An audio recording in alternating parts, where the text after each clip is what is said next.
അമ്മേ പരിശുദ്ധ അമ്മേ, അമ്മേ പരിശുദ്ധ ദൈവമാതാവേ, കൃപാസനത്തിലൂടെ ഞങ്ങൾക്കും ഞങ്ങളുടെ ദേശത്തിനും അമ്മ മധ്യസ്ഥം തേടിത്തന്ന എല്ലാ അനുഗ്രഹങ്ങൾക്കും കൃപകൾക്കും ഞങ്ങളിപ്പോൾ ഹൃദയം നിറഞ്ഞ നന്ദി പറയുന്നു. അമ്മേ പരിശുദ്ധമ്മേ ദൈവമാതാവേ, 2004 ഡിസംബർ 7 ഉച്ചകഴിഞ്ഞ് 2:30 കൃപാസനത്തിൽ സംഭവിച്ച അമ്മയുടെ പ്രത്യക്ഷപ്പെടലിനെ കുറിച്ച് തിരുസഭയ്ക്ക് സമർപ്പിച്ചിരിക്കുന്ന പഠനരേഖകളുടെ മേൽ സഭാത്മകമായ പഠനം ആരംഭിക്കുവാൻ ഞങ്ങൾ പ്രാർത്ഥിക്കുന്നു.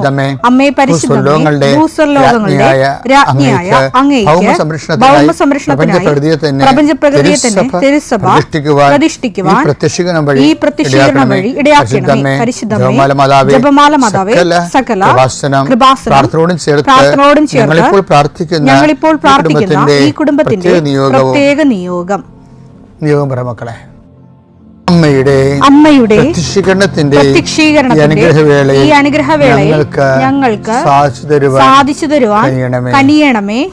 ആമേൻ. വിശ്വാസ പ്രമാണം. സർവശക്തനായ പിതാവും ആകാശത്തിന്റെയും ഭൂമിയുടെയും സൃഷ്ടാവുമായ ദൈവത്തിൽ ഞാൻ വിശ്വസിക്കുന്നു.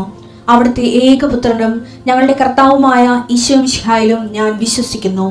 ഈ പുത്രൻ പരിശുദ്ധാത്മാവിനാൽ ഗർഭസ്ഥനായി കന്യകാമറിയത്തിൽ നിന്ന് പിറന്ന് പൊന്തിയോസ് പീലാത്തോസിന്റെ കാലത്ത് പീഡകൾ സഹിച്ച് കുരിശിൽ തറയ്ക്കപ്പെട്ട് മരിച്ച് അടക്കപ്പെട്ട് പാതാളങ്ങളിൽ ഇറങ്ങി മരിച്ചവരുടെ ഇടയിൽ നിന്ന് 3-ാം നാൾ ഉയർത്ത് സ്വർഗത്തിലേക്ക് എഴുന്നള്ളി സർവശക്തിയുള്ള പിതാവായ ദൈവത്തിന്റെ വലതുഭാഗത്തിരിക്കുന്നു.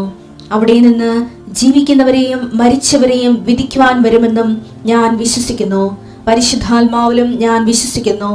വിശുദ്ധ കത്തോലിക്കാ സഭയിലും പുണ്യവാന്മാരുടെ ഐക്യത്തിലും പാപങ്ങളുടെ മോചനത്തിലും ശരീരത്തിന്റെ ഉയർപ്പിലും നിത്യമായ ജീവിതത്തിലും ഞാൻ വിശ്വസിക്കുന്നു. ആമേൻ. സുഖസ്ഥനായ ഞങ്ങളുടെ പിതാവേ, അങ്ങയുടെ നാമം പൂജിതമാകണമേ. അങ്ങയുടെ രാജ്യം വരണമേ.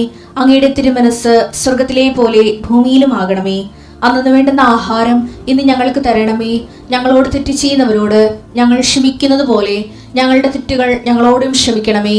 ഞങ്ങളെ പ്രലോഭനത്തിൽ ഉൾപ്പെടുത്തരുതേ, തിന്മയിൽ ഞങ്ങൾ രക്ഷിക്കണമേ. ആമേൻ. നന്മ നിറഞ്ഞ മറിയമേ, സ്വസ്തി. കർത്താവ് അങ്ങയുടെ കൂടെ സ്ത്രീകളിൽ അങ്ങ് അനുഗ്രഹിക്കപ്പെട്ടവളാകുന്നു. അങ്ങയുടെ ഉദരത്തിൻ ഫലമായി ഈശോ അനുഗ്രഹിക്കപ്പെട്ടവനാകുന്നു. പരിശുദ്ധ മറിയമേ, തമ്പുരാന്റെ അമ്മേ, പാപികളായ ഞങ്ങൾക്ക് വേണ്ടി ഇപ്പോഴും ഞങ്ങളുടെ മരണസമയത്തും തമ്പുരാനോട് അപേക്ഷിക്കണമേ. ആമേൻ. കർത്താവേ, നിന്റെ ഉന്നതമായ നാമത്തിന് സ്വസ്ഥം ചെയ്യുന്നു.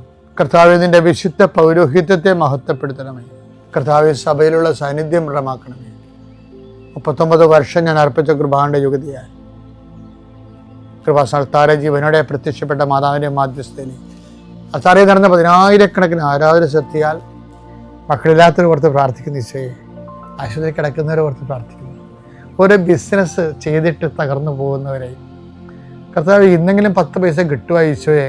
കച്ചവടം ചെയ്തിട്ട് നിവൃത്തിയില്ലാതിരിക്കുന്നവരുണ്ട്. കന്യൻ്റെ കയ്യിൽ പൈസ അകപ്പെട്ടു പോയവരുണ്ട്. അത് തിരക്കി പോകുന്നവരും ചോദിക്കാൻ പോകുന്നവരുണ്ട്. അപ്പം അവരെല്ലാം അവരുടെ ഉദ്യമങ്ങളെല്ലാം കർത്താവ് കൊച്ചു തോബിയാസിനെ നീ വിട്ടില്ലേ, കടങ്ങൾ തിരിച്ചു കിട്ടും മേടിക്കാൻ വേണ്ടി. അതുപോലെ അന്ന് റാഫേൽ മാലാഖനൊക്കെ നീ കൂടെ വിട്ടില്ലേ, ഞങ്ങൾക്ക് നഷ്ടപ്പെട്ടത് തിരിച്ചു വിട്ട മേടിക്കാൻ വേണ്ടി വിടുന്നവരുടെ കൂടെ പരിശുദ്ധമേ നീ കൂടെ വിടണമെന്ന് പ്രാർത്ഥിക്കുന്ന ഈശോ.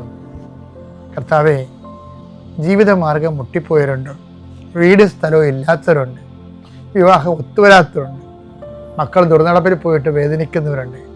എല്ലാ മേഖലകളിലും എന്തെല്ലാം വേദന നീ അനുഭവിക്കുന്നുണ്ടോ അവിടെ എല്ലാം ഈ ദിവസം കർത്താവ് നിന്നെ ആശീർവദിക്കട്ടെ. നീ കണ്ടുമുട്ടുന്ന വ്യക്തികളെ കർത്താവ് ആശീർവദിക്കട്ടെ. നീ ഒപ്പിടുന്ന രേഖകളെ കർത്താവ് ആശീർവദിക്കട്ടെ. നീ ലോൺ എടുക്കാൻ പോവുകയോ സാമ്പത്തിക വിഷയങ്ങൾ സംസാരിക്കാൻ പോവുകയോ ചെയ്യുന്ന ഇടങ്ങളിൽ കർത്താവ് നിനക്ക് തുണ വരട്ടെ. എൻ്റെ കർത്താവിൻ്റെ ഉന്നതമായ നാമത്തിൽ, സഭയുടെ അധികാരത്തിൽ, കുരിശിൻ്റെ അടയാളത്തിൽ ഇനി ഇന്നത്തെ ദിവസം നീ പോകുന്ന എല്ലാ ഇടങ്ങളിലും നിൻ്റെ കർത്താവ് നിന്നെ സന്ധിക്കട്ടെ. നിത്യപിതാവും പുത്രൻ പരിശുദ്ധാത്മാവുമായ സർവേശ്വര എന്നേക്കും ആമേൻ. എൻ്റെ മക്കളെ, പിന്നെ നമ്മൾ കോൾ ടു ഇൻറ്റിമസി എന്നുള്ള ജനറൽ ചാപ്റ്ററിൻ്റെ ഭാഗമായിട്ട് അച്ഛൻ ഈ ഇൻറ്റിമസി എങ്ങനെ കർത്താവുമായിട്ടുള്ള വർദ്ധിപ്പിക്കാൻ പറ്റും, അതിന് അനുദിന അനുഭവങ്ങളെയും സംഭവങ്ങളെയും എങ്ങനെ അതിനുവേണ്ടി അർത്ഥവത്തായിട്ട് ഉപയോഗിക്കാൻ പറ്റും എന്നുള്ളതിനെക്കുറിച്ചാണ് നമ്മൾ രാവിലെ ഈ ആഴ്ചകളെല്ലാം ഈ ദിവസങ്ങളെല്ലാം ചിന്തിച്ചത്. ഇന്ന് ഞാൻ നിങ്ങളോട് പറയാൻ ഉദ്ദേശിക്കുന്നത്, ഈ ദൈവത്തെ ബോധ്യപ്പെടുത്തേണ്ട ഒരു കാര്യമുണ്ട്. ദൈവത്തെ ബോധ്യപ്പെടുത്തണം. ബോധ്യപ്പെടുന്ന വെച്ചാലേ അത് ക്ലേശകാലങ്ങളെ സുവിശേഷ വിഹിതമായി കൈകാര്യം ചെയ്യണം. ക്ലേശകാലങ്ങൾ നമ്മളെ നിലനിർത്തണത്, നിത്യമായി നിലനിർത്തണമെല്ലാം ക്ലേശകാലങ്ങളായിരിക്കുകയും. ഇപ്പം നമ്മൾ ഈ മഴയും തോരാതിരുന്നിട്ടില്ലെന്നൊക്കെ പറഞ്ഞ് നമ്മൾ പാടത്തില്ലേ. അപ്പം മഴ തോരണമെന്ന് നമ്മൾ ആഗ്രഹിക്കുന്നുണ്ട്, എപ്പോഴും തോരുമെന്ന് നമ്മൾ പ്രതീക്ഷിക്കുന്നുണ്ട്. പക്ഷേ ഈ മഴക്കാലമാണ് ശരിക്കും പറഞ്ഞാൽ ഞങ്ങൾ 80കളിലൊക്കെ കേരളം എൻ്റെ ജീവിതത്തിൽ ആദ്യമായിട്ടും കേരളം മരുഭൂമിയായി കാണുന്നത് 80കളിലാണ്. കാര്യം മഴയില്ലായിരുന്നു 80കളിൽ മഴയില്ലായിരുന്നു. ഏതാണ്ട് ഒരു മാസമാണ് എത്തിച്ച് എന്താ പെയ്ത് മാറ്റി. പക്ഷേ നമ്മുടെ തെങ്ങുകളുടെ അണ്ടമെല്ലാം തെറിച്ചു പോയി. അതിനുശേഷമാണ് പിന്നെ മണ്ടരി വന്നത്. മഴയില്ലാഞ്ഞ കാലത്തിന് ശേഷം തെങ്ങിൻ്റെ അണ്ടമെല്ലാം തെറിച്ചു പോയി. കാര്യം തെങ്ങെന്ന് പറയണത് പ്രത്യേകം വാട്ടർ റീഡ്സ് ഉള്ള സാധനമാണ്, വെള്ളം കൊണ്ടാണ് ജീവിക്കണത് തെങ്ങും വാഴയൊക്കെ. അപ്പോൾ ആ ദിവസം ആ കൊല്ലം മഴയില്ലാഞ്ഞ കാരണം തെങ്ങിൻ്റെ അണ്ടങ്ങളെല്ലാം തലതെറിച്ചു പോയി. പിന്നെ അത് വെള്ളമൊക്കെ കിട്ടി വളർന്നു വന്നപ്പോൾ അതിൻ്റെ പ്രതിരോധ ശേഷി പോയി. അങ്ങനെയാണ് മണ്ടരി വന്നത്. 84-85 കാലഘട്ടങ്ങളിലാണ് പിന്നെ മണ്ടരി രോഗം വന്നത്. അപ്പോൾ ഈ വരൾച്ചയുമായിട്ട് മഴയുമായിട്ടൊക്കെ ബന്ധമുള്ളതാണ്. പക്ഷെ അങ്ങനെ ഒരു പഠനമൊന്നും നടന്നിട്ടില്ല. നടക്കേണ്ടതായിരുന്നെന്നാണ് ഇപ്പോൾ എനിക്ക് തോന്നുന്നത്. അപ്പോൾ ഈ മഴ, അതുപോലെ തന്നെ ആധ്യാത്മിക ജീവിതത്തിലും മഴക്കാലം എന്ന് പറയുന്ന ക്ലേശകാലമില്ലേ, അതാണ് പ്രതിരോധം തരണം നമുക്ക്. മഴക്കാലം ഇല്ലാതെ വേനൽക്കാലം മാത്രമായപ്പോൾ പിന്നീട് അതിജീവിച്ചു വന്നപ്പോൾ മണ്ടരിയായിപ്പോയില്ലേ, പ്രതിരോധം പോയി. ചെറിയ വണ്ടികൾക്ക് വരെ വെള്ളക്കടത്ത് കയറി അതിനെ നശിപ്പിക്കാൻ പറ്റുമായിരുന്നു. അപ്പോഴേ ഈ ക്ലേശകാലങ്ങളിലുള്ളവർക്ക്, ഇവിടെ വരുന്നവർക്ക് ഉണ്ടാകുന്നതിന് അത് ഒരു പ്രതിരോധം ഉണ്ടാകും. പ്രതിരോധം എന്ന് പറയുന്നത് ലോകപ്രലോഭനങ്ങളെ അതിജീവിക്കാനുള്ള കഴിവുണ്ടാകും. ആ ക്ലേശകാലങ്ങളാണ്. പക്ഷേ ക്ലേശകാലങ്ങളെ നമ്മൾ സുവിശേഷ വിഹിതമായി ഉപയോഗിക്കണമെന്നേ ഉള്ളൂ. സുവിശേഷ വിഹിതമായി ഉപയോഗിക്കണം. അപ്പോൾ എന്നിട്ട് നമ്മൾ ദൈവത്തെ ബോധ്യപ്പെടുത്തി കൊടുക്കണം.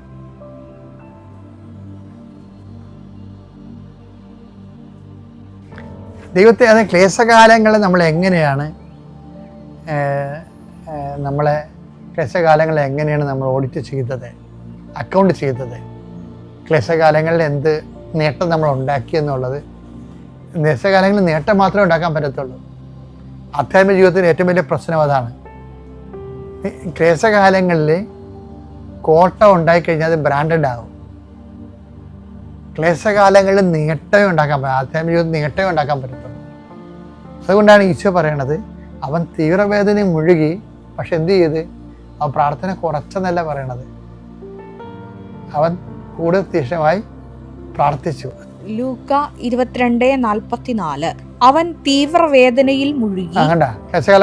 അവൻ തീവ്രവേദനയിൽ മുഴുകി, കൂടുതൽ തീക്ഷ്ണമായി പ്രാർത്ഥിച്ചു. അതാണ് പ്രശ്നം. അപ്പൊ ദൈവത്തിന്റെ മനസ്സിരിപ്പും ചെയ്യേണ്ട കാര്യങ്ങൾ ഇറ്റ് ഈസ് എക്സ്പ്ലെയിൻഡ് ദെയർ. ഒരു തീവ്രവേദന വന്നാൽ എന്ത് ചെയ്യും, ജോലി നഷ്ടപ്പെട്ടാൽ എന്ത് ചെയ്യും, ഭാര്യയ്ക്ക് അസുഖം വന്നാൽ എന്ത് ചെയ്യും, കുഞ്ഞുങ്ങളില്ലാതെ വന്നാൽ എന്ത് ചെയ്യും, വീട്ടിലെ സാമ്പത്തിക കടം എന്തായാലും എന്ത് ചെയ്യും. അപ്പോൾ എന്താ സാധാരണ ആൾക്കാർ ചെയ്യണത്, അതുകൊണ്ട് തന്നെ അവർ കുർബാന മുടക്കും, പ്രാർത്ഥന മുടക്കും. അങ്ങനെയല്ലേ ആൾക്കാർ ചെയ്യണത്. അതാണ് ഈ ഓഡിറ്റിംഗ് ടൈം എന്ന് പറയുന്നത്. അതായത് 90% ആൾക്കാരും കർത്താവിൻ്റെ പുസ്തകത്തിന് പേര് വെട്ടിക്കളണം ഈ കാലത്താണ്. ദൈവത്തിൻ്റെ സ്റ്റാൻഡേർഡ് ഇൻസ്ട്രക്ഷൻ നമുക്ക് തന്നിരിക്കണ സ്റ്റാൻഡ് ബൈ ഇൻസ്ട്രക്ഷൻ ഇല്ലേ, എന്താണ്, തീവ്രവേദന മുഴുകുമ്പോൾ കൂടുതൽ തീക്ഷ്ണമായി പ്രാർത്ഥിക്കണം. അപ്പോൾ അതിനകത്ത് ഒരു പോയിന്റെങ്കിലും തീക്ഷ്ണത കുറഞ്ഞു പോയി കഴിഞ്ഞാൽ ബ്രാൻഡഡ് ആവും. കോൾ ടു ഇൻറ്റിമസി എന്ന് പറഞ്ഞ വലിയ സബ്ജക്റ്റിൻ്റെ ഓരോ ഭാഗങ്ങളാണ് അച്ഛൻ പറയണത്. ഇത് വേഗം പുസ്തകം നോക്കി പറഞ്ഞതല്ല, എൻ്റെ ജീവിതത്തിൽ നിന്നും എൻ്റെ ആലോചനയിലും പ്രാർത്ഥനയിലും കർത്താവ് എനിക്ക് വെളിവാക്കി തന്ന കാര്യങ്ങളാണ് ഞാൻ നിങ്ങൾക്ക് പറഞ്ഞു തരുന്നത്. ദൈവത്തിന് ഒരു സ്റ്റാൻഡേർഡുണ്ട്. തീവ്രവേദന വന്നാൽ ദൈവത്തിൻ്റെ നിർമ്മലൻ എന്താ ചെയ്യേണ്ടത്, ദൈവത്തിൻ്റെ ദാസൻ എന്താണ് ചെയ്യേണ്ടത്, അവൻ കൂടുതൽ ഇഷ്ടമായി പ്രാർത്ഥിക്കണം. എന്തെങ്കിലും തരത്തിൽ തീക്ഷ്ണത കുറഞ്ഞു പോയാൽ അപ്പം തന്നെ അത് ബ്രാൻഡഡ് ആകും. കാര്യം എന്താ വെച്ച് കഴിഞ്ഞാൽ തീവ്രവേദന കാലം എന്ന് പറയുന്നത് തന്നെ ഈ വിഷയം നമ്മൾ കൂടുതൽ തീക്ഷ്ണത പ്രാർത്ഥിച്ചിട്ട് ആ നമ്മുടെ ആധ്യാത്മിക പോഷണത്തിൻ്റെ റെക്കോർഡ് ഉണ്ടാക്കുന്ന ഒരു കാലമാണ്. അത് നമ്മൾ വളരെ ശ്രദ്ധിക്കണം. അവിടെ എപ്പോഴും പ്രാർത്ഥിക്കണം, കർത്താവേ തീവ്രവേദനക്കാലം ഉണ്ടായാൽ, തീവ്രവേദനയുടെ കാലം ഉണ്ടായാൽ അല്പം പോലും വിശ്വാസം കുറയാതെ, അല്പം പോലും വിശ്വാസം കുറയാതെ, അല്പം പോലും പ്രാർത്ഥനയുടെ എരിവ് കുറയാതെ, അല്പം പോലും പ്രാർത്ഥനയുടെ എരിവ് കുറയാതെ പ്രാർത്ഥിക്കാൻ, കൂടുതൽ തീക്ഷ്ണതയോടെ പ്രാർത്ഥിക്കാൻ അങ്ങേപോലെ എന്നെ സഹായിക്കണമേ. ഞാൻ കോട്ടയം ജില്ലയിലെ കോതനല്ലൂർ എന്ന സ്ഥലത്ത് നിന്ന് വരുന്നു. ഞാൻ ഇവിടെ വന്ന് ആദ്യമായി ഉടമ്പടി എടുക്കുന്നത് 2022 ജൂൺ 30-നാണ്. ഇവിടെ വന്ന് ഉടമ്പടി എടുക്കാനുണ്ടായ ഒരു സാഹചര്യം എന്ന് പറയുന്നത്, ഞാൻ എൻ്റെ വൈഫ് ഹൗസ് പാലായിക്കടുത്ത് രാമപുരത്താണ്. ഞാൻ അവിടെ ചെന്നപ്പോൾ അവർ എൻ്റെ മൂത്ത അളിയനും അളിയൻ്റെ അമ്മയും കൂടെ വളരെ ബഹളമാണ്. അളിയൻ ഒരു വീട് പണിയാൻ തുടങ്ങിയിട്ട് കാലങ്ങൾ കുറേയായി, അത് നടക്കുന്നില്ല. അതുപോലെ അളിയൻ്റെ പ്രായം മുൻപോട്ട് പോകുന്നു, വിവാഹം നടക്കുന്നില്ല. അപ്പോൾ ഇങ്ങനെ ഇവർ രണ്ടുപേരൂടെ ബഹളം വെച്ചിരിക്കുന്ന കേട്ടോണ്ടാണ് ഞാൻ ആ വീട്ടിലേക്ക് കയറി ചെല്ലുന്നത് തന്നെ. അപ്പോൾ അളിയൻ പറഞ്ഞു, മക്കളെ ഉണ്ടാക്കി വിട്ടാൽ മാത്രം പോരാ, അവരെ നോക്കുകയും സംരക്ഷിക്കുകയും ചെയ്യേണ്ടത് കാരണന്മാരുടെ ഉത്തരവാദിത്തമാണ്. അപ്പോൾ എന്നിട്ട് രൂക്ഷമായിട്ട് അളിയൻ എൻ്റെ മുഖത്തേക്ക് നോക്കിയിട്ട് പെട്ടെന്ന് ഇറങ്ങിപ്പോയി. അപ്പോൾ എനിക്കും ഭയങ്കര വിഷമം നോക്കി. ഞാൻ ആ കുടുംബത്തിൽ കയറി ചെന്നിട്ട് ഒരു 7-8 വർഷത്തോളമായി. എന്നിട്ട് ഞാനും അവരുടെ കാര്യങ്ങളൊന്നും ശ്രദ്ധിക്കുന്നില്ല എന്നുള്ളൊരു ചിന്ത വന്നു. ഞാൻ വൈകുന്നേരമായപ്പോൾ തിരിച്ചു പോന്നു. അപ്പോൾ പരിശുദ്ധ മുത്തിയമ്മയുടെ ദേവാലയമായ കുറവിലങ്ങാട് പള്ളിയുടെ വാതിക്കൽ കൂടി യാത്ര ചെയ്യുമ്പോൾ ഒരു ഓട്ടോയിൽ കൃപാസനം എന്നെഴുതി വച്ചേക്കുന്നത് ഞാൻ കണ്ടു. എനിക്കൊന്നും തോന്നിയില്ല. ഞാൻ വീട്ടിലേക്ക് പോന്നു. പിറ്റേ ദിവസം രാവിലെ ഞാൻ പള്ളിയിൽ പോയി കുർബാന കണ്ടിട്ട് വീട്ടിലിരിക്കുമ്പോൾ ഞങ്ങളുടെ തൊട്ടടുത്തുള്ളൊരു ചേച്ചി കൃപാസനം പത്രം കൊണ്ടുവന്നു തന്നു. എൻ്റെ ജീവിതത്തിൽ ആദ്യമായിട്ട് കിട്ടുന്ന ഒരു കൃപാസനം പത്രമാണ്. ഇതിനു മുമ്പ് കൃപാസനം പത്രം ഉണ്ടായിരിക്കാം, കൃപാസനത്തിൽ ഞാൻ നേരത്തെ വന്നിട്ടുണ്ട്, പക്ഷേ കൃപാസനം പത്രം എൻ്റെ ജീവിതത്തിൽ ആദ്യമായിട്ട് കിട്ടുന്നതാണ്. ഞാൻ ആ കൃപാസനം പത്രം എടുത്ത് വായിച്ചു. പ്രത്യേകിച്ചൊന്നും തോന്നിയില്ല. ഞാൻ അവിടെ വെച്ചു. എനിക്കൊരു ഷോപ്പുണ്ട്, ഞാൻ ഒരു മെക്കാനിക്കാണ്, ഇലക്ട്രോണിക്സ് മെക്കാനിക്കാണ്. ഞാൻ ഷോപ്പിൽ പോയി തിരിച്ചു വന്നു. വൈകുന്നേരവും ആ കൃപാസന പത്രം അവിടെ തന്നെയുണ്ട്. അപ്പോൾ ഞാൻ നോക്കിയപ്പോൾ കൃപാസനം. അപ്പോൾ എൻ്റെ മനസ്സിൽ പെട്ടെന്നൊരു ക്ലിക്ക് വന്നു, ഇന്നലെ ഞാൻ കണ്ട കൃപാസനം ഇതാണ്. അപ്പോൾ ഞാൻ എൻ്റെ ഭാര്യയുടെ വീട്ടിലാണ്. ഞാൻ അവളോട് വിളിച്ചു പറഞ്ഞു, എടി എനിക്ക് കൃപാസനത്തിലൊന്ന് പോകണം, പ്രാർത്ഥിക്കണം, ഇന്നലെ നീ കണ്ടതല്ലേ അവിടുത്തെ ബഹളമല്ല. അവൾ ഒന്നും പറഞ്ഞില്ല. ഞാൻ പോരാമെന്ന് തീരുമാനിച്ചു. 2 ദിവസം കഴിഞ്ഞപ്പോൾ ഞാൻ ഇവിടെ വന്നു പ്രാർത്ഥിച്ചു. ഒരു ഉച്ച കഴിഞ്ഞ സമയത്ത് ഇവിടെ വന്നു പ്രാർത്ഥിച്ചു, തിരിച്ചു പോയി. വീട്ടിൽ ചെന്നപ്പോൾ എനിക്ക് തോന്നുക ഈ പ്രാർത്ഥന പോരാ, ചൂടെ ഭക്തിയോടെ അവർക്ക് വേണ്ടി പ്രാർത്ഥിക്കണം. അപ്പോൾ ഞാൻ എൻ്റെ ഫേസ്ബുക്ക്, യൂട്യൂബ് ഇതെല്ലാം ഫോണിൽ നിന്ന് ഡിലീറ്റ് ആക്കി. എന്തിനാണെന്ന് എനിക്കിപ്പോഴും അറിയില്ല. ഡിലീറ്റ് ആക്കി. ഞാൻ നമസ്കാര പുസ്തകം എടുത്ത് നമസ്കാരം വായിക്കാൻ തുടങ്ങി, പഠിക്കാൻ തുടങ്ങി, കുർബാന പോയി എല്ലാ ദിവസവും കൂടാൻ തുടങ്ങി. ഇത് ഉടമ്പടി എടുക്കുന്നതിന് മുമ്പുള്ള കാര്യമായി പറയുന്നത്. ഇതെല്ലാം സംഭവിക്കുന്നു. അങ്ങനെ ഞാൻ പിന്നെയും എനിക്ക് കിടന്നിട്ട് ഉറക്കം വരുന്നില്ല. ഞാൻ ഭാര്യയോട് പറഞ്ഞു, ഇതൊന്നും പോരാ, നമുക്ക് ഉടമ്പടി എടുക്കണം. ഭാര്യ ഒന്നും മിണ്ടിയില്ല. ഭാര്യ പറഞ്ഞു, അങ്ങനെയാണെങ്കിൽ താല്പര്യമുണ്ടെങ്കിൽ പോയി എടുക്കുക. അപ്പോൾ എൻ്റെ പ്രശ്നങ്ങളെല്ലാം മാറ്റി നിർത്തി ഞാൻ ഉടമ്പടി എടുക്കാൻ തീരുമാനിച്ചു. അപ്പോൾ ഞാൻ ഭാര്യയോട് ചോദിച്ചു, എന്താണ് ഉടമ്പടിയിൽ ആദ്യം വെക്കേണ്ടത്? അവൾ എന്നോട് പറഞ്ഞു, നമ്മുടെ കൊച്ച് ഇത്രയും 1.5-2 വയസ്സായി, അവൾ നടക്കത്തില്ല, അവൾക്ക് ടോ വാക്കിംഗ് എന്നൊരു കംപ്ലൈൻ്റാണ്, ഉപ്പൂറ്റി പോക്കി നടക്കും, അതാണ് അവളുടെ അസുഖം, അത് വെക്കാൻ പറഞ്ഞു. ഞാൻ മനസ്സോടെ അത് വെക്കാമെന്ന് തീരുമാനിച്ചു. ഇവിടെ വന്ന് ഉടമ്പടി എടുക്കാൻ വന്നപ്പോൾ എനിക്ക് ഉടമ്പടി ക്ലാസ് കൂടാൻ പറ്റിയില്ല, ഉച്ച കഴിഞ്ഞാൽ വന്നത്. പക്ഷേ ഞാൻ നിയോഗം എഴുതിയിട്ടു, പ്രാർത്ഥിച്ചു. ഞാൻ എൻ്റെ നിയോഗം ആദ്യം അത് വെച്ചപ്പോൾ ഞാൻ എൻ്റെ ഒരു വിശ്വാസത്തിൻ്റെ പുറത്ത് ഞാൻ ഇവിടെ നിന്ന് ആരോ അന്നേരം ഒരു സാക്ഷ്യം പറയുന്നുണ്ട്. ഞാനപ്പോൾ വീട്ടിലേക്ക് ഫോൺ ചെയ്തപ്പോൾ അത് ശരിയായി എന്ന് പറഞ്ഞത്. അപ്പോൾ എൻ്റെ ഒരു ചിന്തയുടെ പുറത്ത് ഞാനും വിളിച്ച് ചോദിച്ചു, കൊച്ചു നടക്കുന്നുണ്ടോ, കൊച്ചു നടക്കാൻ തുടങ്ങിയോ എന്ന്. അപ്പോൾ എന്നോട് എൻ്റെ വൈഫിൻ്റെ അമ്മ പറഞ്ഞു, അവൾ 2-3 സ്റ്റെപ്പ് നടന്നിട്ട് അവിടെ ഇരിക്കുവാന്ന് പറഞ്ഞു. എനിക്ക് ഭയങ്കര അത്ഭുതമായിട്ട് തോന്നി. ഞാൻ ഓർത്തു ദൈവം രക്ഷിച്ചു. അപ്പോൾ ഞാൻ പിന്നെ ഒരാഴ്ച കഴിഞ്ഞാണ് എൻ്റെ കൊച്ചിനെ കാണാനായിട്ട്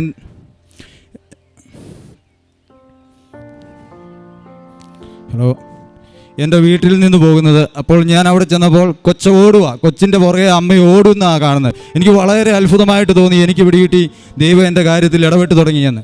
അപ്പോൾ സ്വാഭാവികമായിട്ടും മനുഷ്യനുണ്ടാകുന്നൊരു ചിന്തയാണ്, ഏറ്റവും പെട്ടെന്നൊരു കാര്യത്തിൽ ഇടപെടുമ്പോൾ മനുഷ്യനുണ്ടാകുന്നൊരു ചിന്തയാണ്, എല്ലാ കാര്യവും സാധിക്കും. അപ്പോൾ ഞാൻ പിന്നെ എല്ലാ ദിവസവും പള്ളിയിൽ പോകുന്നു, 2 ആഴ്ച കൂടുമ്പോൾ കുമ്പസാരിക്കുന്നു, കുർബാന സ്വീകരിക്കുന്നു, കാരുണ്യ പ്രവൃത്തി സ്വീകരിക്കുന്നു. ഓരോ ആഴ്ചയും ഇവിടെ വരുന്നു, പത്രം മേടിച്ചുകൊണ്ടുപോയി അറിയത്തില്ലാത്തവരെ അറിയിക്കുന്നു, എല്ലാ കാര്യങ്ങളും കൃത്യമായിട്ട് ചെയ്യുന്നു. ഉടമ്പടി പൂർത്തിയാകാറായപ്പോൾ വരെ ബാക്കി ഒരു കാര്യങ്ങളും, ഞാൻ സർവ്വ മനുഷ്യർക്കും വേണ്ടി പ്രാർത്ഥിക്കുന്നുണ്ട്, ഒരു കാര്യങ്ങളും നടക്കുന്നില്ല. അപ്പോൾ ഞാൻ ചിന്തിച്ചു ഇതെന്താ. അപ്പോൾ ഞാൻ ഇവിടെ വന്ന് ഇടയ്ക്കിടയ്ക്ക് പ്രാർത്ഥന കൂടുന്നു, എല്ലാം ചെയ്തിട്ട് ഒരു കാര്യവും നടക്കാതെ വന്നപ്പോൾ ഞാൻ പിന്നെയും ദൈവത്തോട് ചോദിക്കുക, എന്താ ദൈവമേ ഒന്നും നടക്കാതെ? അവിടെ ദൈവം എന്നോടൊരു കാര്യം പറഞ്ഞു, മൂടാ, നീ നിൻ്റെ കാര്യങ്ങൾ മാത്രമേ നോക്കുന്നുള്ളൂ, നീ ദൈവത്തെ ഇതുവരെ തിരിച്ചറിഞ്ഞിട്ടില്ല. അപ്പോഴാണ് എനിക്ക് മനസ്സിലായത്, ഞാൻ ആധ്യാത്മിക കാര്യങ്ങളിൽ നിന്ന് വിട്ട് എൻ്റെ കാര്യസാധ്യത്തിന് വേണ്ടി മാത്രമാണ് ഉടമ്പടി ചെയ്യുന്നതെന്ന്. അവിടെ വെച്ച് ഞാൻ ആ പരിപാടി നിർത്തി. ഞാൻ തീരുമാനിച്ചു ഉടമ്പടി വളരെ കൃത്യമായിട്ട് കൊണ്ടുപോകണം. പിറ്റേ ദിവസം രാവിലെ ഞാൻ പള്ളിയിൽ ചെന്നു, അച്ഛനോട് പാവങ്ങളേറ്റു പറഞ്ഞു, ഒന്നുകൂടെ കുമ്പസാരിച്ചു. പള്ളിയുടെ ഏറ്റവും ഫ്രണ്ടിൽ പോയി നിന്ന് കുർബാന കാണാൻ തുടങ്ങി. ഇന്ന് വരെ ആ പള്ളിയുടെ ഏറ്റവും പുറയിൽ ഏതെങ്കിലും മൂലയിൽ ആരും കാണാതെ നിന്ന് പോയി ഇന്ന് കുർബാന കണ്ട ഞാൻ ഏറ്റവും ഫ്രണ്ടിൽ പോയി അച്ഛൻ്റെ കൂടെ നിന്ന് ബലി അർപ്പിക്കാൻ തുടങ്ങി. അൾത്താരയിൽ കയറി നിന്ന് അച്ഛൻ്റെ ഒപ്പം അല്ലെങ്കിൽ അച്ഛനെ സഹായിച്ചുകൊണ്ട് കുർബാന കൂടാൻ പറ്റി. അതുപോലെ ഓരോ കാര്യങ്ങളിൽ ഫ്രണ്ടിലേക്കായി. അപ്പോൾ ഞാനിത് ചെയ്യുന്ന കണ്ടപ്പോൾ ഏറ്റവും പുറകിൽ നിന്ന് പലരും ഫ്രണ്ടിലേക്ക് കയറി വരാൻ തുടങ്ങി. എൻ്റെ കൂടെ ഏറ്റവും പുറകിൽ നിന്ന് കുർബാന കണ്ടിരുന്ന പല കാർന്നവന്മാരും അല്ല അപ്പച്ചന്മാരും അപ്പച്ചന്മാരും എൻ്റെ കൂടെ ഏറ്റവും ഫ്രണ്ടിലേക്ക് വന്ന് കുർബാന കൂടാൻ തുടങ്ങി. അവിടെ എനിക്ക് മനസ്സിലായി ദൈവം പിന്നെ ഇടപെടുന്നു. അങ്ങനെ വന്നപ്പോൾ ഞാൻ പിന്നെ ഇങ്ങനെ മുമ്പോട്ട് ഉടമ്പടി പുതുക്കി പോകുന്നു. അപ്പോൾ പിന്നെയും കൊച്ചിന് പ്രശ്നം, കൊച്ചിനൊരു അടുത്ത അസുഖം. കൊച്ചിന് അസുഖം എന്ന് പറഞ്ഞു കഴിഞ്ഞാൽ കൊച്ച് എഴുന്നേറ്റ് നടക്കുന്ന വഴിക്ക് എവിടെയെങ്കിലും ഒരു പൊസിഷനിൽ തന്നെ നിൽക്കും, ആരെയെങ്കിലും നോക്കും, അല്ലെങ്കിൽ എന്തിലെങ്കിലും നോക്കി ഇങ്ങനെ നിൽക്കും. അപ്പോൾ എന്താണെന്ന് ഞങ്ങൾക്ക് ആദ്യമൊന്നും പിടികിട്ടിയില്ല. മുമ്പോട്ട് പോകും. പിന്നെയും കുറച്ച് കഴിയുമ്പോൾ ആദ്യം സമയങ്ങളിലൊക്കെ ഒരു ദിവസം 1-2 പ്രാവശ്യം, പിന്നെ മുമ്പോട്ട് പോകുന്നതനുസരിച്ച് ഇതിൻ്റെ എണ്ണം കൂടാൻ തുടങ്ങി. ഒരു ദിവസം 4-5 പ്രാവശ്യമായി. ചിലപ്പം 2-3 മിനിറ്റൊക്കെ ഇങ്ങനെ നോക്കി നിൽക്കും. ചിലപ്പോൾ അവൾ ഒരു 5 മിനിറ്റ് വരെ ഇങ്ങനെ എങ്ങോട്ടെങ്കിലും നോക്കി നിൽക്കും. അപ്പം നമ്മൾ ശ്രദ്ധിച്ചില്ലെങ്കിൽ അവൾ മറിഞ്ഞു വീഴും. അപ്പം ഞങ്ങൾക്ക് അതും വിഷമമായി. അപ്പം ഞങ്ങൾ ഞങ്ങളുടെ അടുത്തുള്ളൊരു ഹോസ്പിറ്റലിൽ ചെന്നു. അവരോട് ചോദിച്ചപ്പോൾ പറഞ്ഞു ഇത് ന്യൂറോളജിക്ക് പ്രോബ്ലമാണ്, ഫിക്സിൻ്റെ ഒരു എന്തോ വകഭേദമാണെന്ന് പറഞ്ഞു. അപ്പോൾ എനിക്കൊന്നും പിടികിട്ടിയില്ല. എൻ്റെ ഭാര്യയും എൻ്റെ അമ്മായിയമ്മയൂടെയാണ് പോയത്. അവരെന്നോട് വിളിച്ചു പറഞ്ഞു കൊച്ചിന് ഇങ്ങനെ ഒരു കംപ്ലയിൻറ്റ് പറയുന്നുണ്ട്, എന്താ ചെയ്യേണ്ടതെന്ന് ചോദിച്ചു. ഞാൻ പറഞ്ഞു നമുക്കൊക്കെ അതിപ്പം മാറുമെന്ന് വല്ലതും പറഞ്ഞു എന്ന് ചോദിച്ചില്ല, വേറെ ഏതെങ്കിലും ഹോസ്പിറ്റലിൽ പോകണമെന്ന് പറഞ്ഞു. അപ്പം ഞങ്ങൾ കൊച്ചിനെ, എൻ്റെ വൈഫ് കാരിത്താസ് ഹോസ്പിറ്റലിലെ സ്റ്റാഫ് ആയതുകൊണ്ട് ഞങ്ങൾ കാരിത്താസ് ഹോസ്പിറ്റലിലേക്ക് ചെന്നു. കാരിത്താസ് ഹോസ്പിറ്റലിൽ ചെന്നപ്പോൾ അവർ പറഞ്ഞു ഇത് EEG എടുത്താൽ മാത്രമേ അതിന് എന്താണ് കാരണമെന്ന് കണ്ടുപിടിക്കാൻ പറ്റുള്ളൂ എന്ന് പറഞ്ഞു. ഓക്കെ, അവിടുന്ന് EEG എടുത്തു. EEG എടുത്തപ്പോൾ അവർ പറഞ്ഞു EEGയിൽ അബ്നോർമലാണ്. അപ്പോൾ അബ്നോർമലായെങ്കിലും അവർ ഞങ്ങളോട് പറഞ്ഞു മെഡിസിൻ സ്റ്റാർട്ട് ചെയ്യാം. അപ്പോൾ കൊച്ചായതുകൊണ്ട് ഒരു മെഡിസിൻ സ്റ്റാർട്ട് ചെയ്തു, ഒരു സിറപ്പ് സ്റ്റാർട്ട് ചെയ്തു. അപ്പോൾ അത് കൊടുത്ത് എന്നിട്ട് ഞങ്ങൾ അവിടുന്ന് പോരുന്നതിന് മുമ്പ് ഡോക്ടർ ഒരു കാര്യം പറഞ്ഞു, ഇവിടം കൊണ്ട് തീർന്നില്ലെങ്കിൽ നിങ്ങൾ ഇനി അടുത്ത മാർഗം എന്ന് പറയുന്നത് അമൃതയിൽ ചെല്ലുക എന്നുള്ളതാണ്. അപ്പോൾ ഞാൻ അന്നേരം എന്നെ വിളിച്ചു പറഞ്ഞപ്പോഴേ ഞാൻ പറഞ്ഞു, എൻ്റെ ഭാര്യയോട് പറഞ്ഞു, എടി നമുക്ക് അമൃതയുടെ മുമ്പിൽ പോയി നിന്ന് നോക്കാൻ മാത്രമേ യോഗ്യതയുള്ളൂ, അതിൻ്റെ അകത്ത് കയറണമെങ്കിൽ പണം വേണം. അപ്പോൾ നമുക്ക് പറഞ്ഞു അത് നടക്കത്തില്ല, ദൈവം എന്തെങ്കിലും ഒരു മാർഗം കാണിച്ചു തരുമെന്ന് ഞാൻ പറഞ്ഞു. ഓക്കെ, ഞാൻ അതങ്ങനെ മുമ്പോട്ട് പോകുന്നു. 1 മാസം മരുന്ന് കൊടുക്കുന്നു, ഒരു മാറ്റവുമില്ല. പിന്നെയും കൊടുക്കുന്നു, മാറ്റങ്ങൾ ഉണ്ടാകുന്നില്ല. കൊച്ച് കണ്ടിന്യൂസ് ആയിട്ട് ഇവർ അപ്പോൾ ഞാൻ എൻ്റെ വീട്ടിലും വൈഫിന് ഡ്യൂട്ടി ഉള്ളതുകൊണ്ട് വൈഫിൻ്റെ വീട്ടിലും കുഞ്ഞും അവിടെയാണ്. അപ്പോൾ അവരെന്നെ ഇടയ്ക്ക് വിളിച്ചിട്ട് ഭയങ്കര കുഞ്ഞിൻ്റെ കാര്യത്തിൽ ഒരു ഉത്തരവാദിത്വമില്ലാത്ത എന്താണെന്ന് പറഞ്ഞ് ഭയങ്കര ബഹളമാണ്. ഞാൻ പറഞ്ഞു ഓക്കെ നമുക്ക് അമൃതയിൽ പോകാൻ പറ്റത്തില്ല, വേറെ ഏതെങ്കിലും ഡോക്ടർ ഉണ്ടോ എന്ന് ചോദിക്കാം. അതിൻ്റെ ഇടയിൽ എനിക്ക് ഉടമ്പടി പുതുക്കേണ്ട സമയമായി. അപ്പം ഞാൻ ഉടമ്പടി പുതുക്കി ഇവിടെ വന്ന ആദ്യത്തെ നിയോഗമായിട്ട് ദൈവത്തോട് പറഞ്ഞു, യേശു കർത്താവാണെന്ന് അതുകൊണ്ട് ഏറ്റുപറയുകയും ദൈവം അവനെ മരിച്ചതെന്ന് ഉറപ്പിക്കുകയും ചെയ്തു എന്ന് വിശ്വസിക്കാനുള്ള കൃപ എനിക്ക് തരണമേ എന്ന് എഴുതി. അതിന് 2ാമത്തെ ഞാൻ എഴുതി എൻ്റെ കുഞ്ഞിൻ്റെ ഫിക്സ് പൂർണ്ണമായിട്ട് എടുത്ത് മാറ്റണമേ എന്ന് എഴുതി. അപ്പോൾ ഞാൻ പുതുക്കി അത് നിയോഗം വെച്ചു. ഞാൻ എവിടുന്ന് പോയി. ഞാൻ അത് കഴിഞ്ഞ് പിന്നെയും കുറയുന്നില്ല. ഞാൻ ഒരു ദിവസം ഇങ്ങനെ വീട്ടിൽ രാവിലെ ഇരിക്കുമ്പോൾ എൻ്റെ ഒരു സുഹൃത്ത് ഇവിടെ വന്ന് ഉടമ്പടി എടുത്തയാളാണ്. ആ ആൾ എന്നെ വിളിച്ചിട്ട് ചോദിച്ചു, ബിനു എന്താ ഉണ്ട് വിശേഷം, എന്നാ പ്രശ്നം വല്ലതും ഉണ്ടോ? ഞാൻ എന്നും കണ്ടുകൊണ്ടിരിക്കുന്നതാണ്, പക്ഷേ പുള്ളി അങ്ങനെ വിളിക്കാറില്ല. ഞാനങ്ങ് വിളിച്ചാൽ ഫോൺ എടുക്കുമെന്നേ ഉള്ളൂ. അപ്പം പുള്ളിയോട് ഞാൻ പറഞ്ഞു കുഞ്ഞിനിങ്ങനെ ഒരു പ്രശ്നമുണ്ട്, അതാകെ പ്രശ്നമായി, അവൾ വീട്ടിൽ ഭയങ്കര ബഹളമായി, എനിക്ക് ഉത്തരവാദിത്വം ഇല്ലെന്നാണ് പറയുന്നത്, അമൃതയെ കൊണ്ടുപോകണമെന്നാണ് ഡോക്ടർമാർ പറഞ്ഞേക്കുന്നത്. ഞാൻ പറഞ്ഞു നടക്കത്തില്ല, അത് അമൃതയിൽ പോക്ക് നടക്കത്തില്ല എന്ന് ഞാൻ അവരോട് ഓൾറെഡി പറഞ്ഞു. അന്നേരം പുള്ളി എന്നെ ഓർപ്പിച്ചു, കാരിത്താസിൻ്റെ അടുത്ത് ഒരു ന്യൂറോ ഡോക്ടറുണ്ട്, ESIയിൽ നിന്ന് റിട്ടയർ ആയതാ, വളരെ ഫേമസ് ആയ ഡോക്ടറാണ്, ഗ്രേസിക്കുട്ടി മേഡം എന്നാണ് പേരുന്നത്. ഞാൻ പറഞ്ഞു, ഞാൻ എൻ്റെ ഭാര്യയെ വിളിച്ചു പറഞ്ഞു ഓക്കെ ഞാൻ എൻ്റെ ഭാര്യയെ വിളിച്ച് പറഞ്ഞു, ഓക്കെ നമുക്ക് അവിടെ ചെല്ലാം. ഞാൻ അവിടെ EEGയുടെ പഴയ റിപ്പോർട്ടുമായിട്ട് അവിടെ ചെന്നു. അവിടെ ചെന്നപ്പോൾ ഡോക്ടർ കണ്ടിട്ട് പറഞ്ഞു, ഇത് EEG അബ്നോർമലാണ്. ഓക്കെ, നിങ്ങൾ ഇപ്പോൾ കൊടുക്കുന്ന മരുന്നിനെ ഡോസ് ഇച്ചിരി കൂട്ടി കൊടുക്കുക, ഓരോ ആഴ്ചകൾ ഡോസ് കൂട്ടി കൊടുക്കുക, ചിലപ്പോൾ വ്യത്യാസം വരും, വന്നില്ലെങ്കിൽ നമുക്ക് അടുത്ത മാർഗം നോക്കാമെന്ന് പറഞ്ഞു. മരുന്ന് EEGയുടെ റിപ്പോർട്ട് ഡോക്ടർ അവിടുന്ന് ഫോട്ടോ എടുത്തു, മേടിച്ചു, ഞങ്ങളിങ്ങ് പോകുന്നു. അപ്പോൾ ഞങ്ങൾ ഡോസ് കൂട്ടി കൊടുത്തിട്ടും കൊച്ചിന് ഒരു മാറ്റവും വരുന്നില്ല.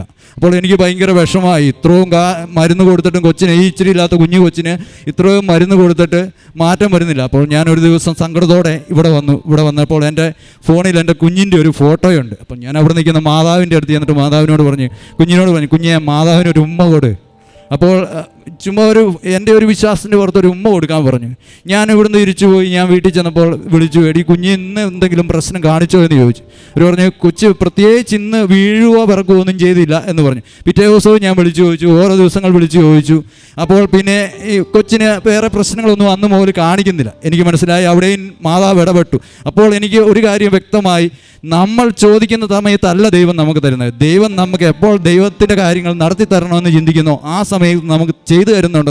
നമ്മുടെ വിശ്വാസം വർദ്ധിപ്പിക്കണം എന്ന് ദൈവം നമ്മളോട് ആഗ്രഹിക്കുന്നുണ്ടെന്നും എനിക്ക് മനസ്സിലായി. അപ്പോൾ ഞാൻ അങ്ങനെ ഒരു 2 ആഴ്ചയും കൂടെ വെയിറ്റ് ചെയ്തു. അത് കഴിഞ്ഞ് ഞാൻ ഇവിടെ വന്നു സിസ്റ്ററിൻ്റെ ഈ സാക്ഷ്യം എഴുതി കൊടുത്തു. അപ്പം ഞാൻ സിസ്റ്ററിനോട് പറഞ്ഞു, സിസ്റ്ററെ ഞാൻ 1 മാസത്തോടെ കഴിഞ്ഞിട്ട് ഉറപ്പാക്കിയിട്ട് EEGയുടെ ഒരു റിപ്പോർട്ട് കൂടെ ഡോക്ടറെ കാണിച്ചിട്ട് വന്ന് ഞാൻ സാക്ഷ്യം പറഞ്ഞോളാം എന്ന് പറഞ്ഞു.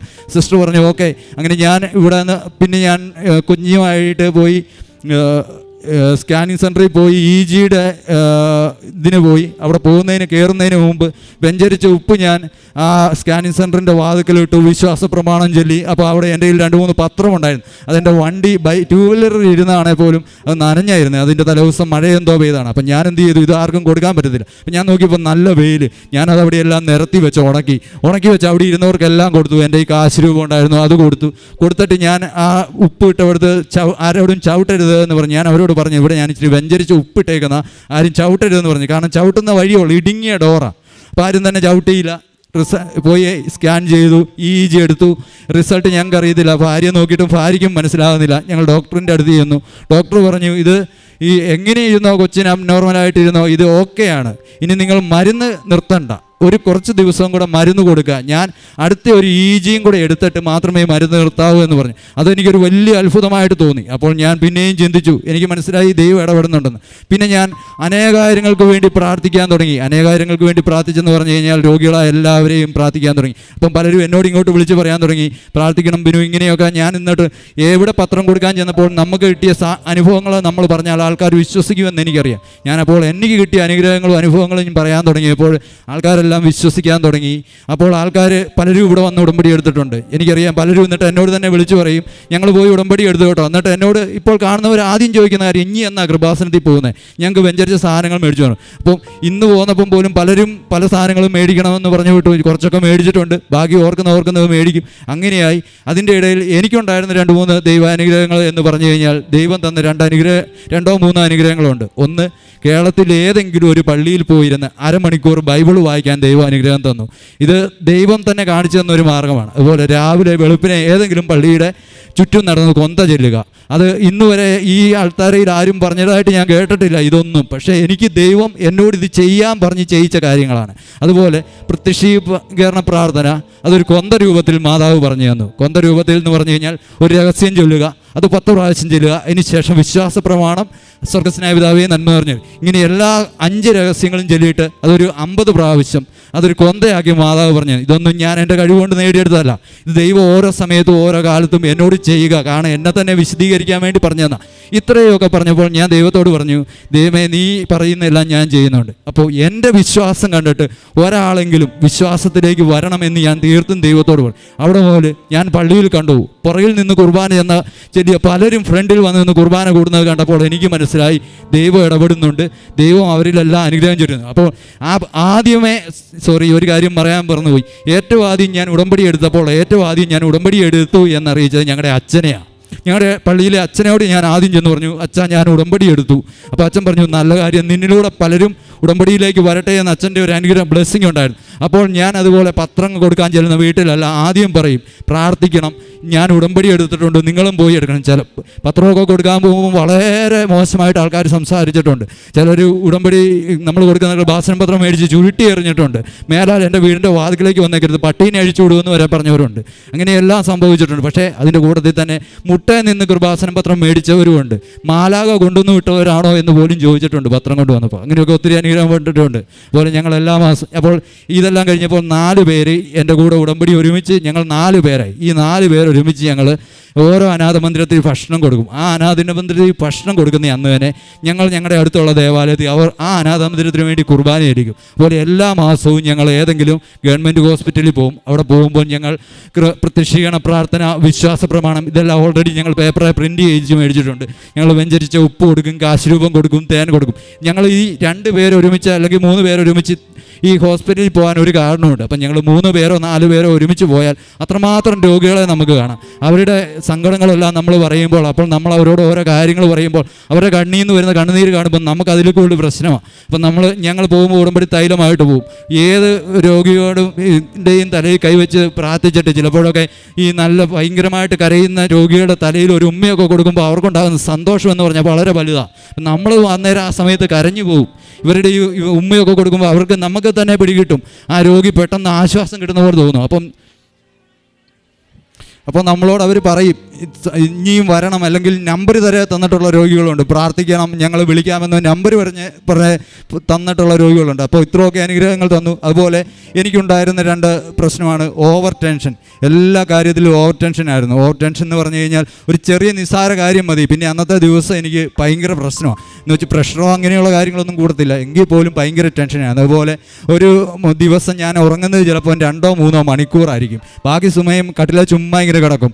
എന്തെങ്കിലും ഓർത്ത് ചിലപ്പം സിറ്റ് ഔട്ടിൽ എഴുന്നേറ്റ് പോയിരിക്കും. അതും മാറ്റി ദൈവം എന്നെ കൃത്യമായിട്ട് ഉറങ്ങാൻ അനുവദിച്ചു. അതുപോലെ ഞങ്ങളുടെ വീട്ടിൽ നിന്ന ഒരു കാര്യമാണ്, ഒരു 4-5 വർഷമായിട്ട് ഞങ്ങൾ സഹോദരങ്ങളും ഭാര്യ ഭർത്താവും അമ്മയും അപ്പനും ഒക്കെ ആയിട്ട് ഭയങ്കര പ്രശ്നങ്ങളായിരുന്നു. എന്തെന്നൊരു കാര്യമില്ല, എല്ലാത്തിനും പ്രശ്നം. ആരും തമ്മിൽ മിണ്ടത്തില്ല, ഇങ്ങനെ കുനിഞ്ഞ് അങ്ങോട്ടും ഇങ്ങോട്ടും നടക്കും. ഞാൻ എൻ്റെ ഫാദറിനെ കാണുമ്പോൾ നേരെ വരുന്ന ഫാദറിനെ കാണുമ്പോൾ അപ്പുറത്തോടെ മാറി നടക്കും, അമ്മേനെ കാണുമ്പോൾ അങ്ങനത്തെ ഒരു പ്രശ്നം. ഞാൻ ഉടമ്പടിയിൽ അത് ആദ്യത്തെ തവണ വെച്ചപ്പോൾ ദൈവം അതെനിക്ക് സാധിച്ചു തന്നില്ല. 2ാമത്തെ തവണ ഒന്നുകൂടെ വെച്ചപ്പോഴും സാധിച്ചു തന്നില്ല. ഞാൻ 4ാമത്തെ പ്രാവശ്യം ഉടമ്പടി പുതുക്കി അത് വെച്ചപ്പോൾ ദൈവം ഏറ്റവും ആദ്യം സാധിച്ചു തന്ന അതാ. ഇപ്പോൾ ഞങ്ങൾ കുടുംബം എല്ലാം കൂടെ വളരെ സ്നേഹത്തോടെ ജീവിക്കുന്നു. ഇത്രയും അനുഗ്രഹങ്ങൾ തന്ന ദൈവത്തിനും പരിശുദ്ധമ്മയ്ക്കും 1000 നന്ദി പറയുന്നു. ബിനു ചെറിയാൻ കോട്ടയത്ത് നിന്ന് വന്ന ഈ സഹോദരൻ പറഞ്ഞ നല്ലൊരു സാക്ഷ്യമാണ് നമ്മളിപ്പോൾ കേട്ടത്. തൻ്റെ കുഞ്ഞിന് ടോ വാക്കിംഗ് എന്ന് പറയുന്ന ഒരു അസുഖമായിരുന്നു. അതായത് 2 വയസ്സേ കുഞ്ഞിനുള്ളൂ. പക്ഷേ ഈ കുഞ്ഞ് നടക്കത്തില്ല. അത് പെരുവിരലിൽ കുത്തിയാണ് നിൽക്കുന്നത്. അത് കുറച്ച് നേരം നിന്ന് കഴിയുമ്പോൾ അതിന് പെയിനായിരിക്കും. അത് കരഞ്ഞുകൊണ്ട് അത് ആരെങ്കിലും എടുത്തുകൊണ്ട് അതിനെ നിൽക്കണം. എവിടെ പോയാലും കൊച്ചിന് താഴ്ത്ത് നിൽക്കണമെന്നുണ്ട്, പക്ഷേ നിന്നാൽ പെരുവിരലിൽ നിൽക്കത്തുള്ളൂ. അപ്പോൾ കരച്ചിൽ തുടങ്ങും, അങ്ങനെ എടുത്തുകൊണ്ട് നിൽക്കണം. ഇങ്ങനെ പല ഡോക്ടർമാരെയൊക്കെ കാണിച്ചപ്പോഴെന്ന് പറയുന്നത് ഇത് ഓപ്പറേഷൻ കൊണ്ട് മാത്രമേ ഇത് ശരിയാകത്തുള്ളൂ. പക്ഷേ ഇപ്പോൾ ഇതൊരു കുഞ്ഞാണ്, അതുകൊണ്ട് ഇതിനെന്ന് പറയുന്നത് വെയിറ്റുള്ള ചെരുപ്പ് ഉപയോഗിക്കാനാണ് പറയുന്നത്. അപ്പോൾ അത് കുറച്ച് നാളുകളെടുക്കും എന്നൊക്കെയാണ് അവർ പറഞ്ഞത്. പക്ഷേ ഇവർ വെയിറ്റുള്ള ചെരുപ്പൊക്കെ ഉപയോഗിച്ചിട്ടൊക്കെ ഇത് കണക്കാണ്, ഒന്നും ശരിയാകുന്നില്ല. അങ്ങനെയാണ് ഇദ്ദേഹം ഇവിടെ കൃപാസനത്തിൽ വന്ന് ഉടമ്പടി എടുക്കുന്നത്. ഉടമ്പടി എടുക്കാനായിട്ട് ഇവിടെ വന്ന് ഉടമ്പടി എടുത്ത് പ്രാർത്ഥിക്കുകയാണ്. പ്രാർത്ഥിച്ച് കണ്ണീരോടുകൂടി പ്രാർത്ഥിച്ചിട്ട് ഇവിടെ അമ്മമാതാവിൻ്റെ സന്നിധിയിൽ ഉടമ്പടി ഈ നിയോഗം വെച്ച് സമർപ്പിക്കുന്ന ആ നിമിഷം തന്നെ കുഞ്ഞ് അവിടെ വീട്ടിൽ നടക്കാൻ തുടങ്ങി എന്നുള്ളതാണ്. ഇദ്ദേഹം ഇതിന് ശേഷം ഇവിടെ ഉടമ്പടി എടുത്തതിന് ശേഷം അവിടെ വിളിച്ച് ചോദിക്കുകയാണ്, കുഞ്ഞിനെ എന്തായി? അപ്പോൾ അവർ എന്നെ പറയുന്നത് കുഞ്ഞ് നടന്നു, ഏതാനും ചുവടുകൾ വെച്ചെന്ന്. ഇതിനുശേഷം ഇദ്ദേഹം വീട്ടിൽ ചെന്നപ്പോൾ കാണുന്ന കാഴ്ച എന്ന് പറയുന്നത്, അദ്ദേഹം എന്നോട് അവിടെ പറഞ്ഞത് PT ഉഷ ഓടുന്നത് പോലെ ഈ കുഞ്ഞ് ഓടുന്നതും കുഞ്ഞിനെ പിടിക്കാനായിട്ട് അമ്മ പുറകെ ഓടുന്നത് കാഴ്ചയാണ് കാണുന്നതെന്ന്. ഞാൻ പറഞ്ഞത് ശരിയാണോ? ഹലോ, അതെ. ശരിയാണ്. അപ്പോൾ ഇതാണ് സംഭവിച്ചത്. അപ്പോൾ ഉടമ്പടി എടുത്ത് പിന്നെ ഇത് ഓപ്പറേഷൻ വേണോ അല്ലെങ്കിൽ വൈദ്യശാസ്ത്രത്തിന് ഇപ്പോൾ ഒന്നും ഉടനെ ചെയ്യാൻ സാധിക്കില്ല എന്ന് പറയുന്നിടത്താണ് ഈ ഉടമ്പടി ഇവിടെ വന്ന് എടുത്ത നിമിഷം തന്നെ, അതാണ് ഉടനടി ആശ്വാസം. പിന്നെ ഇതിനെന്ന് പറയുന്നത് ഈ കുട്ടിക്ക് തന്നെ പറഞ്ഞ് ഫിക്സ് എന്ന് പറയുന്ന ഒരു അസുഖം ഉണ്ടാകുന്നുണ്ട്. ഫിക്സ് എന്ന് പറയുന്നത് അത് ഈ കുഞ്ഞെന്ന് പറയുന്നത് ഒരു 2-3 മിനിറ്റ് ഇങ്ങനെ ഒരു സ്ഥലത്ത് തന്നെ ഇങ്ങനെ നോക്കി നിൽക്കുകയാണ്. അപ്പം അത് കഴിഞ്ഞിട്ട് പിന്നെ താഴ്ത്തു വീഴുക. ആദ്യമൊക്കെ എന്ന് പറഞ്ഞത് ദിവസം ഒരു പ്രാവശ്യമൊക്കെ വരുന്നത്, പിന്നെ അവസാനമായപ്പോൾ ഒരു ദിവസം തന്നെ പല പ്രാവശ്യമായി മാറി.